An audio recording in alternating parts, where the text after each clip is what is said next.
আমরা সকলে মিলে এই ৫ জন নিজ নিজ সমন্বয়ক পদ থেকে পদত্যাগের ঘোষণা করছি। চট্টগ্রাম বিশ্ববিদ্যালয়ে বৈষম্য বিরোধী ছাত্র আন্দোলনের ৫ সমন্বয়ক ও সহ সমন্বয়ক পদত্যাগ করেছেন।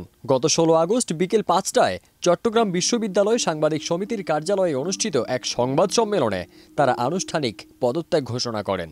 আগামীতে বৈষম্য বিরোধী ছাত্র আন্দোলনের ব্যানারে যেই সকল কর্মসূচি পালন হবে তার সাথে আমাদের কোনো যোগাযোগ নেই।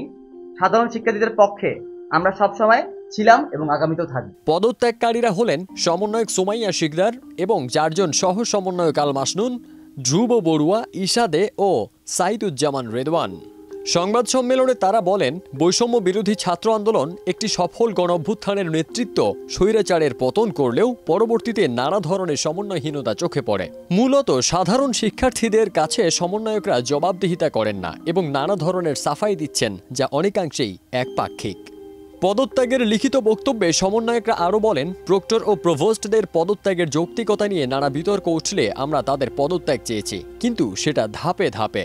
ক্যাম্পাসে শিক্ষার্থীদের আশা তাদের নিরাপত্তা নিশ্চিতকরণ ও সকল প্রকার লেজুর ভিত্তিক ও দখলদারি দলীয় রাজনীতি নিষিদ্ধ করে ভিসির পদত্যাগের দাবি থাকলেও সমন্বয়করা কাউকে জিজ্ঞেস না করেই ক্যাম্পাসের ভবিষ্যৎ নির্ধারণ করে ফেলে। শিক্ষার্থীদের মতামত ও সমালোচনা গুরুত্ব পায়নি সমন্বয় কমিটিতে। আন্দোলন চলাকালীন সময়ে ২৪ সমন্বয়ক সংখ্যা ছিল ২২ জন, কিন্তু পরবর্তীতে আগস্ট মাসের ৫ তারিখ ২৪ সমন্বয়ক সদস্য সংখ্যা হয় ৩০ জন। সদ্য পদত্যাগ করা ৫ সমন্বয়ক বলেন, আন্দোলনকালীন চট্টগ্রাম বিশ্ববিদ্যালয়ে ২২ জন সমন্বয়ক ছিল। পরে ৫ আগস্ট ৮ জন বেড়ে সমন্বয়ক সদস্য সংখ্যা দাঁড়ায় ৩০ জনে। কমিটিতে যুক্ত হওয়া নতুনদের বিষয়ে মূল সমন্বয়করা কোনো সিদ্ধান্তে আসতে পারেননি। প্রভোস্টদের পদত্যাগ না করিয়ে শিক্ষার্থীদের হলে ওঠানোর ব্যাপারে আরও ভাবা যেত। ক্যাম্পাস সংস্কারে শিক্ষার্থীদের অংশগ্রহণ নিশ্চিতে তারা তৎপর নন। এজন্য চট্টগ্রাম বিশ্ববিদ্যালয়ের সমন্বয়করা নিজ নিজ সমন্বয়ক পদ থেকে স্বেচ্ছায় পদত্যাগ করেন।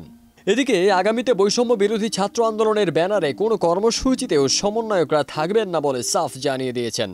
পদত্যাগের বিষয়টি উল্লেখ করে তিনি বলেন, সমন্বয়ক হিসেবে আমাদের আর থাকার কোনো যৌক্তিকতা নেই। আন্দোলন শেষ, দেশে অন্তর্বর্তীকালীন সরকার আছে, আমাদেরও দায়িত্ব শেষ। তবে সাধারণ শিক্ষার্থী হিসেবে সমন্বয়কদের আহ্বানে ছাত্রদের যে কোনো যৌক্তিক আন্দোলনে আমরা থাকব।